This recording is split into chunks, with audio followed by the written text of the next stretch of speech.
کہا جاتا ہے کہ پاکستان سب سے پہلے ہے، لہٰذا اگر اس کی خارجی یا نظریاتی سرحدوں کو کوئی نقصان پہنچنے کا اندیشہ ہو تو انہیں بچانے کے لیے آئین اور قانون سے بھی آگے بڑھ کر سوچنا چاہیے۔ اس غرض سے اگر مارشل لا لگانا پڑے تو یہ بھی کیا جا سکتا ہے، عدلیہ اور بیوروکریسی اور دیگر اداروں کو ہدایات دے کر ان کی لائن سیدھی رکھنی پڑے تو یہ بھی کی جا سکتی ہے۔ لوگوں کو اگر قانون سے ماورا اٹھا کر لاپتہ کر دیا جائے تو یہ بھی کیا جا سکتا ہے۔ اس کی وجہ کیا ہے؟ اس کی وجہ یہ ہے کہ کرپٹ اور غیر نظریاتی سیاستدانوں کو قید میں ڈال کر بھی ملک کی خاطر اور ملک کی سلامتی اور ملک کی بقا اور قومی تشخص کی بحالی کی خاطر یہ کرنا پڑے تو یہ سب کچھ بھی کیا جائے گا۔ پاکستان کی ایک تاریخ ہے، ہم یہ جانتے ہیں کہ 4 دفعہ باقاعدہ فوج اپنے اس بیانیے کو لے کر پہلے تو پس پردہ بیٹھتی تھی، سیاستدانوں کو پیدا کرتی تھی، کہیں پہ آئین میں رد و بدل کرتی تھی، کہیں پر اپنے بیانیے کو درون خانہ پیش کرتی تھی، لیکن ببانگ دہل آئین کو ردی کی ٹوکری میں پھینک کر چور دروازے سے ہم نے دیکھا کہ پھر وہ تالا آزما سپہ سالار جنہوں نے سرحد کی حفاظت کرنی تھی، عنان حکومت پر براجمان ہو کر ملک کا اقتدار پر قبضہ کر لیا۔ 40 سال کے قریب کہا جاتا ہے، 4 مرشرہ لگے۔ سوال آپ کی خدمت میں یہ ہے کہ اس بیانیے نے عملی حقائق اور تصویر کی صورت بھی اختیار کر لی۔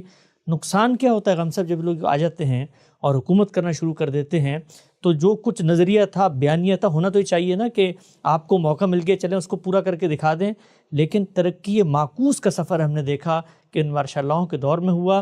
سماجی طور پہ، سیاسی طور پہ کس طرح کا عدم استحکام آپ دیکھتے ہیں جب یہ لوگ حکومت میں آ جاتے ہیں؟ یہ تو نتائج کی بحث ہے۔ میں تھوڑی دیر کے لیے مان لیتا ہوں کہ آنے کے بڑے غیر معمولی اور بہت اچھے نتائج نکلے، تب بھی یہ بیانیہ بالکل بے معنی اور بالکل بے بنیاد ہے۔ میں اس میں سے ایک جز کو واضح کرتا ہوں۔ اس میں پہلی بات یہ کہی گئی ہے کہ ہماری ایک جغرافی سرحدیں ہیں اور ایک نظریاتی سرحدیں ہیں۔ یہ نظریاتی سرحدیں کیا چیز ہوتی ہیں؟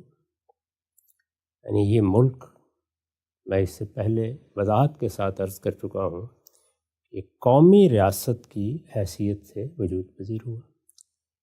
قومی ریاست ایک قومی ریاست کی حیثیت سے اگر کام کرتی ہے تو عالمی سطح پر اس کے وجود کو کوئی خطرہ لاحق نہیں ہوتا، مانی جاتی ہے۔ یعنی یہ دنیا میں اس وقت مانی ہوئی چیز ہے کہ قوموں کو حق حاصل ہے کہ وہ اپنی ریاستیں بنا لیں۔ تقسیم کا سارا مقدمہ اسی اصول پر لڑا گیا۔ متحدہ ہندوستان میں برطانیہ عظمیٰ سے اگر یہ مطالبہ کیا گیا تو اسی اصول پر کیا گیا۔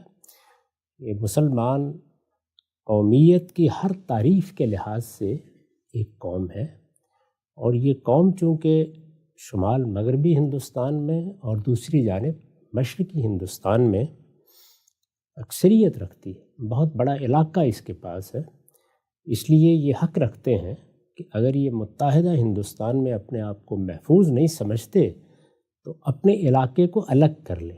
تقسیم در حقیقت علیحدگی کا مطالبہ تھا، اور چونکہ قومی ریاستوں کے بعد میں یہ بات بھی طے ہو چکی تھی کہ قوموں کے حق کے خود ارادی کو عزت دی جائے گی، اس کو مانا جائے گا، مان لیا گیا، یہ قومی ریاست کی حیثیت سے وجود میں آ گیا۔ تو اس میں نظریہ کیا ہے وہ سمجھ میں نہیں آتا، یعنی جس کی حفاظت کرنے کے لیے کسی دوسرے کو آنا ہے، اگر کسی نظریے کو تھوڑی دیر کے لیے مان لیں کوئی خطرہ لاحق ہو جائے تو اس میں تو استدلال پیش نظر ہوتا ہے۔ یعنی نظریے کی، اگر نظریے کو مان لیا جائے کوئی حفاظت کر سکتا ہے تو وہ بڑے دانشور کرتے ہیں، بڑے علماء کرتے ہیں، ماہرین کرتے ہیں۔ قوم کی بحیثیت مجموعی ایک ول ہوتی ہے جو ان کی پشت پر کھڑی ہوتی ہے۔ اگر لوگ یہ محسوس کریں گے کہ کوئی نظریاتی خطرہ پیدا ہو گیا ہے، اس زمانے کے پس منظر میں کہہ سکتے ہیں آپ کے اشتراکی فکر سے ایک نظریاتی خطرہ سامنے آیا، وہ بھی بعد میں آیا، تھوڑی دیر کے لیے مان لیں کہ آ گیا ہے، تو اس کا مقابلہ کرنے کے لیے 2 ہی چیزیں ہوں گی۔ یعنی اگر نظریہ نظریے کے طریقے پر آ رہا ہے، نظریے کے طریقے پر تو استدلال سے آتا ہے۔ آپ ایک بات بیان کرتے ہیں، آپ اس کو لوگوں تک پہنچاتے ہیں، لوگ اس سے متاثر ہوتے ہیں، جیسے ہم اسلام کی دعوت دیتے ہیں، تو نظریہ آ گیا ہے۔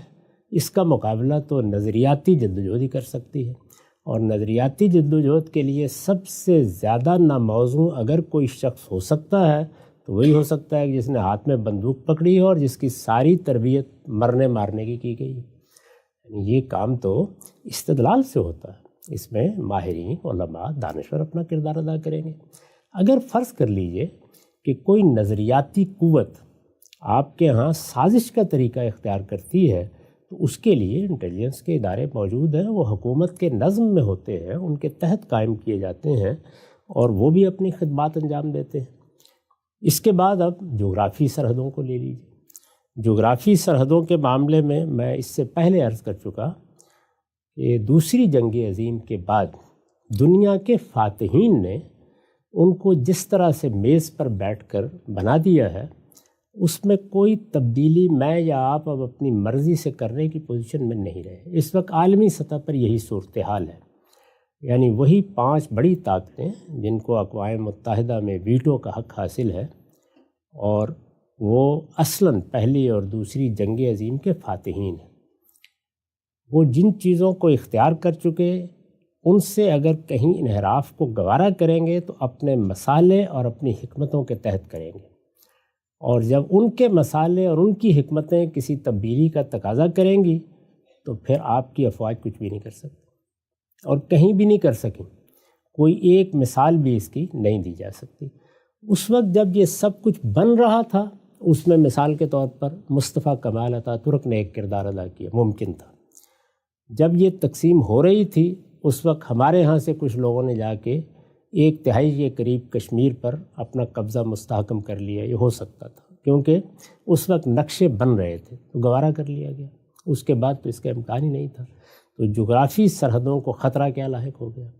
اور اگر آپ کہتے ہیں کہ جغرافی سرحدوں کو یہ خطرہ اندر سے لاحق ہے، یعنی جس طرح سے ہم نے متحدہ ہندوستان میں یہ کہا کہ ہم ایک الگ قوم ہے، ہمارے کچھ حقوق ہیں، ہماری ایک ثقافت ہے، تہذیب ہے، مذہب ہے، زبان ہے، ہم اس کو خطرے میں محسوس کرتے ہیں۔ اکثریت شاید اس کا اس طریقے سے لحاظ یا پاس نہیں رکھے گی، تو ہمیں جن علاقوں میں اکثریت حاصل ہے وہاں ہمارے لیے الگ ملک کو قبول کر لیا جائے۔ تو یہی چیز جو لوگ اس خطے میں آئے ہیں وہ کسی قومیت کی دوسری بنیاد پر بھی کہہ سکتے ہیں، یعنی بلوچی اپنی قومیت کی بنیاد پر، افغان اپنی قومیت کی بنیاد پر، سندھی اپنی قومیت کی بنیاد پر، اور بنگلہ دیشی اپنی قومیت کی بنیاد پر کہہ سکتے ہیں۔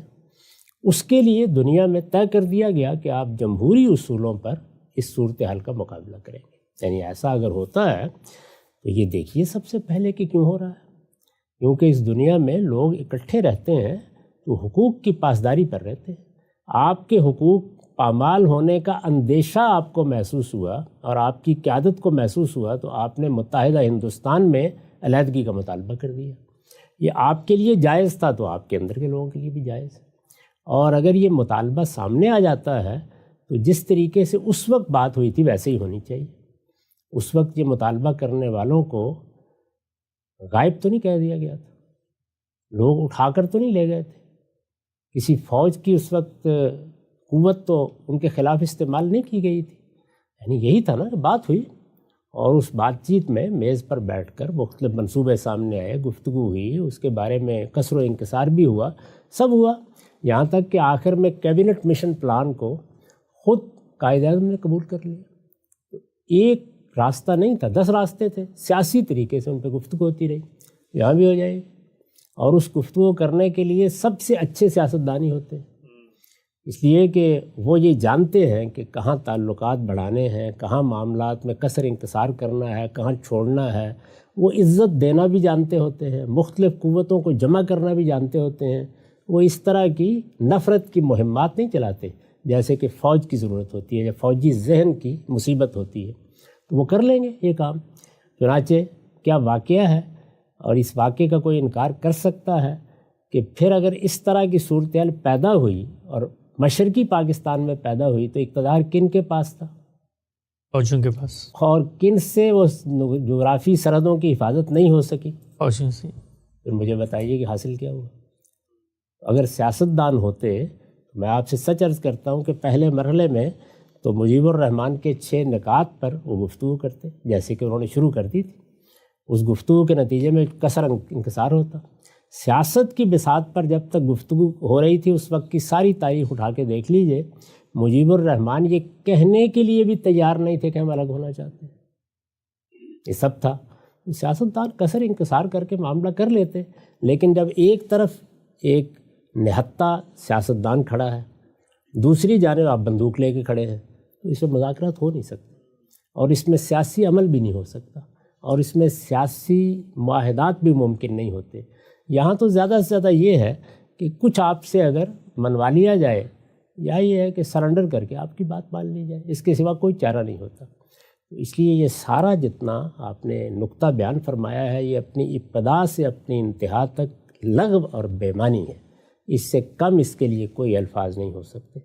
نہ جغرافی سرحدوں کی حفاظت فوج کر سکتی ہے، البتہ جس وقت سیاستدان یا سیاسی رہنما فیصلہ کر لیں گے ہاں فی الواقع کوئی خطرہ لاحق ہوا ہے، تو فوج ان کی مدد میں کھڑی ہو سکتی ہے، اور فوج کے ذریعے سے وہ ان مقاصد کو حاصل کرتے ہیں جو فوجی سے حاصل ہوتے ہیں۔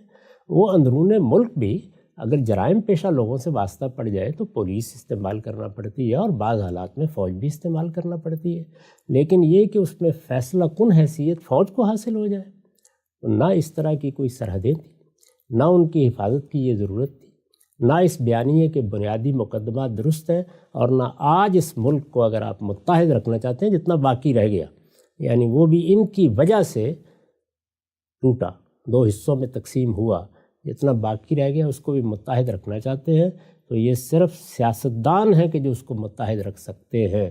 ان کے ہاتھ میں وہ جب آئے گا اس کا مقدر یہی ہے کہ پھر وہ ٹوٹے۔ ایسا یہ نقطہ آپ نے واضح فرمایا۔ ایک میں چاہتا ہوں آگے کے نقاط پہ آنے سے پہلے ابھی ایک بات ہوئی، ہم نے اس پہ تفصیلی بات بھی کی تھی، لیکن اسی بیانی کے مصنفین کی جانب سے کہا گیا کہ سانحہ مشرقی پاکستان ایک فوجی نہیں بلکہ سیاسی ناکامی تھی، اس کو ہمارے کھاتے میں نہ ڈالیں۔ یہ بالکل سیاسی ناکامی تھی، اس لیے کہ سیاست پر آپ براجمان تھے، اس وقت سیاست آپ کے ہاتھ میں تھی، یعنی فوجی ناکامی تو ہو ہی نہیں سکتی۔ فوجی ناکامی کیوں ہوتی؟ معاملہ ہی سیاسی تھا، یعنی وہاں کوئی ہندوستان نے جا کے حملہ کر دیا تھا اور آپ اس کے مقابلے میں گئے تھے، وہ پوری قوم آپ کے خلاف اٹھ کھڑی ہوئی، اس نے اپنے حقوق کو 6 نکات کی صورت میں ترتیب دے دیا، اور 6 نکات کا اگر آپ مطالعہ کریں تو وہ کم و بیش اس ملک کو کنفیڈریشن کی جگہ لے جا رہے تھے، وہ اس پر راضی تھے، اور پورے ملک کا اقتدار اگر آپ سیاستدان کی حیثیت سے ان کے سپرد کر دیتے تو پھر کثر و انکسار ہوتا۔ اس لیے کہ سیاست نام ہی اس چیز کا ہے، جو لوگ سیاست میں حق و باطل کی بحث چھیڑ دیں کہ یہ میں حق ہوں اور تم سب باطل ہو اور باطل کے ساتھ تم نہیں چل سکتے، یہ بیانیے قوموں کو تباہ کر دیتے ہیں۔ سیاست میں مختلف لوگ ہوتے ہیں، مختلف قیادتیں ہوتی ہیں، دانشور ہوتے ہیں، ان کے افکار ہوتے ہیں۔ سیاست لوگوں کو ساتھ لے کر چلنے کا نام ہے، اور اس میں ہوتا ہی کثر و انکسار ہے۔ کوئی سیاستدان کبھی یہ نہیں چاہے گا، کر نہیں سکتا اگر اس کو سیاست کی رمق سے بھی کوئی دلچسپی ہے کہ وہ ملنے سے انکار کر دے، بات کرنے سے انکار کر دے، وہ دھونس جمانے کی کوشش کرے، وہ بیٹھے گا، مذاکرات کرے گا، لوگوں کو بلائے گا۔ ایک جگہ پر اگر کسی جگہ کوئی چھوٹا سردار بھی موجود ہے، کسی کو تھوڑی سی عصبیت بھی حاصل ہے، کوئی قبائلی عصبیت بھی رکھتا ہے، تو اس کو لے کے چلنا یہ سیاست ہے۔ اس کے خلاف مہم بازی کرنا یہ سیاست نہیں ہے، اس کے لو اٹھا لینا یہ سیاست نہیں ہے۔ تو یہ تو سیاست کی الف بے سے بھی واقف نہیں ہوتے، ان بیچاروں کی یہ تربیت ہی نہیں ہے، اس لیے کوئی امکان اس کا نہیں تھا کہ یہ ملک کو بچا سکتے، ان کی وجہ سے ملک ٹوٹا۔ یہاں سے نقطہ آپ نے واضح کیا، جزیات میں اترتے ہیں۔ یہ جو پورا کا پورا 7واں نقطہ ہے کہ ملک کی سلامتی، اس کی بقا اور نظریاتی سرحدوں کی حفاظت کے لیے ماورائے قانون اقدامات بھی کیے جائیں گے۔ ایک کو میں آپ کے سامنے رکھتا ہوں۔ اب ہم نے دیکھا پاکستان کی سیاسی تاریخ میں بڑے نابغہ روزگار، بڑے علمی، بڑے مفکر اور بڑے ہی مدبر قسم کے سیاستدان پیدا ہوئے۔ کسی دھرتی کے لیے اس سے بڑی کوئی نعمت نہیں ہوتی کہ وہاں پر ایسے ذہین فتین لوگ پیدا ہوں۔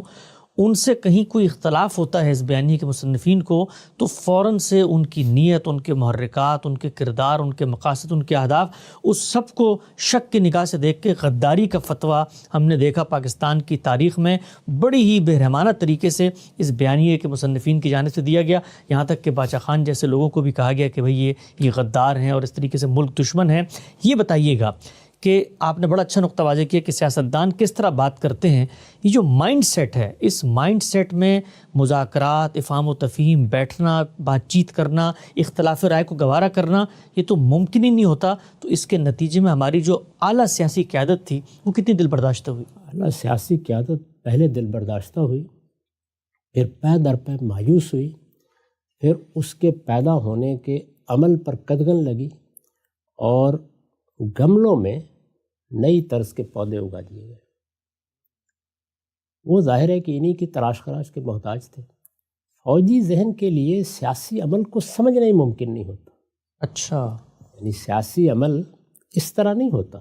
چنانچہ اس ذہن کے لوگ اگر کہیں ان کے قریب آ جائیں یا ان کے ذریعے سے سیاستدان بنا دیے جائیں تو وہ بھی بالکل یہی رویہ اختیار کرتے ہیں. کیونکہ فوجی ذہن تو صرف یہ جانتا ہے کہ میرے سامنے دشمن ہے اور میرے ساتھ کھڑا ہوا میرا ساتھی، اور یہی ہونا چاہیے. اس کو ایسے ہی سوچنا چاہیے. اس کی تربیت اسی طرح کی جاتی ہے. اس نے مارنا ہے. سیاستدان نے لوگوں کو جیتا رکھنا ہے، اور فوجی کی ذمہ داری یہ ہے کہ وہ لوگوں کو اگر وہ غلط راستہ اختیار کریں تو مار دے. سیاستدان غلط راستہ اختیار کرنے والوں کو بھی قریب لاتا ہے، ان کو بھی قومی دھارے میں شامل کرتا ہے، ان کو بھی ساتھ لے کے چلتا ہے. وہ چیزوں کو ختم کر کے اپنا جھنڈا نہیں لہراتا. فوج کو کرنا ہی یہی ہوتا ہے. وہ جھنڈا لہرا نہیں سکتی جب تک کہ سامنے کی طاقت کو ختم نہ کر دے. تو یہ دو الگ الگ ذہن ہیں، اور جب اس ذہن کو آپ یہاں استعمال کریں گے تو آپ برباد کر دیں گے. مجھ سے کسی شخص نے پوچھا کہ کیا پاکستان کے حکمران علماء کو نہیں ہونا چاہیے؟ تو میں نے ان سے کہا کہ ہرگز نہیں، بلکہ ایسا کوئی امکان بھی پیدا ہو تو اس کے راستے میں رکاوٹ ڈالنی چاہیے. وہ بہت جذباتی ہو گئے اس کے نتیجے میں، اور انہوں نے پلٹ کے یہ کہا کہ صحابہ کرام تو دیکھیے بڑے بڑے عالم تھے، اور سیدنا صدیق کا نام لیا. میں نے یہ کہا کہ نہیں، یہ آپ کی غلط فہمی ہے. علم جب وہ صورت اختیار کرتا ہے جیسے کہ وہ اب اختیار کر چکا ہے، یعنی اب ہم کیا ہوتا ہے، کچھ علوم سیکھتے ہیں، فنون سیکھتے ہیں، ایک خاص ایپٹیچیوڈ ہوتا ہے، اس کے تحت ہم کسی خاص فن کو اختیار کرتے ہیں، اس کی تربیت پاتے ہیں، اس کے بعد کہیں جا کر ایک شخص عالم بنتا ہے. تو اس میں مزاج، افتاد طبع، چیزوں کو دیکھنے کا انداز، یہ سب کچھ بالکل منفرد طریقے سے وجود میں آتا ہے. تو ایک بڑا عالم دنیا کے سامنے، بڑا عالم سے میری مراد صرف دین کا عالم نہیں ہے، سائنس کا عالم بھی ہوگا، جغرافیے کا بھی ہوگا، کسی اور فن کا بھی ہوگا. صحابہ کرام کا معاملہ یہ نہیں ہے. سب صحابہ کا، ان میں سیدنا صدیق ہیں، سیدنا عمر ہیں، یہ بڑے لیڈر ہیں، اصلاً سیاسی رہنما ہیں، بہت بڑے سیاسی رہنما ہیں. لیکن اس وقت ہمارے دین کا علم تو وہی تھا نا جو حضور نے دے دیا. ابھی وہ باقاعدہ کوئی فن میں نہیں بدلا. یعنی اب جب آپ عالم بنتے ہیں تو آپ کو نحو پڑھنی ہے، آپ کو صرف پڑھنی ہے، آپ کو مختلف علوم فنون سیکھنے ہیں، آپ کو ایک باقاعدہ تربیت پانی ہے، تو پھر آپ عالم بنتے ہیں. تو میں نے عرض کیا کہ اس وقت بھی جو علمی ذوق رکھنے والے لوگ تھے وہ یہ نہیں تھے. وہ عبداللہ بن عمر ہیں، وہ عبداللہ بن عباس ہیں، وہ عبداللہ بن مسعود ہیں، وہ معاذ بن جبل ہیں، اس طرح کے لوگ ہیں. یہ مسلمانوں کی اس وقت کی سیاسی قیادت ہے، یہ اس کے زعماء ہے. اور پیشے کے لحاظ سے بھی یہ نہیں ہے کہ مولوی صاحب ہیں اور کسی مدرسے میں پڑھاتے ہیں، کوئی تجارت کر رہا ہے، کوئی زراعت میں دلچسپی رکھتا ہے، کسی کا یہ معاملہ ہے. تو اس لیے یہ بات درست نہیں ہے. تو انہوں نے کہا کہ اس کا مطلب یہ ہے کہ تم اپنے بارے میں بھی یہ کہتے ہو. تو میں نے کہا کہ میں تو اللہ سے پناہ مانگتا ہوں اس کی کہ مجھے کسی وقت کوئی سیاسی منصب دے دیا جائے. تو انہوں نے تعجب سے پوچھا کہ کیوں؟ میں نے کہا اس لیے کہ میرے مشاغل، نوعیت اور افتاد طبع چیزوں کے بارے میں جو زاویہ پیدا کرتے ہیں وہ تنقیح کا زاویہ ہے. یہ سیاست کے منافی زاویہ ہوتا ہے. بہت اہم بات. میں تار و پود بکھیر دوں گا کسی چیز کی. یعنی جس طرح ایک فوجی کا کام مار دینا ہے، میرا کام نظریات کے اندر اتر کر ان کے ریشے ریشے کو الگ کر دینا ہے. یہ کام تو جہاں بھی کیا جائے گا اس میں ایک نئی دنیا پیدا ہونی شروع ہو جائے گی. اس لیے میں بالکل ناموزوں آدمی ہوں اس مقصد کے لیے. اس کو سمجھنا چاہیے. تو یہ لوگ انتہائی ناموزوں ہیں، یعنی میں ناموزوں ہوں اور یہ انتہائی ناموزوں ہیں. اس لیے اللہ کی پناہ مانگنی چاہیے ان لوگوں سے کہ یہ کسی وقت اقتدار سنبھالیں. چنانچہ جب انہوں نے سنبھالا، آپ تینوں ادوار کو دیکھ لیں. میں چوتھے کو اس لیے شامل نہیں کرتا کہ وہ اصل میں ایوب خان کے مارشل اللہ ہی کا تسلسل تھا، یحییٰ خان کو جو اقتدار ملا. تینوں کو دیکھ لیں، یعنی تینوں ہماری سوسائٹی کو تباہ و برباد کر کے دنیا سے رخصت ہوئے. تینوں کا معاملہ ہے. ایک تو ابھی خیر موجود ہیں اور اپنا انجام دیکھ رہے ہیں، لیکن جب بھی کوئی گیا ہے اس نے انتہائی شدید نقصان پہنچایا ہے، کیونکہ اس کا سارا ذہن فوجی ہے، سوچنے کا انداز یہی ہے. وہ مارنے اور مرنے، غدار اور محب وطنی میں لوگوں کو تقسیم کر سکتا ہے. اس کو یہ پتہ ہی نہیں ہے کہ سیاست کیا ہوتی ہے، سیاسی عمل کیسے ہوتا ہے، سیاست میں جگہ کیسے بنائی جاتی ہے، سیاست دانوں کو عصبیت کیسے حاصل ہوتی ہے، اس کی عزت کیسے کی جاتی ہے، وہ اس سے واقف نہیں. اور جو لوگ یہ پیدا کرتے ہیں وہ بھی میں آپ سے عرض کروں کہ اللہ توفیق دے تو کچھ آگے چل کر وہ کچھ سیکھ جائیں، ورنہ وہ اسی ذہنیت کے ہوتے ہیں اور ایسے ہی نفرت کا بیانیہ لے کے چلتے ہیں.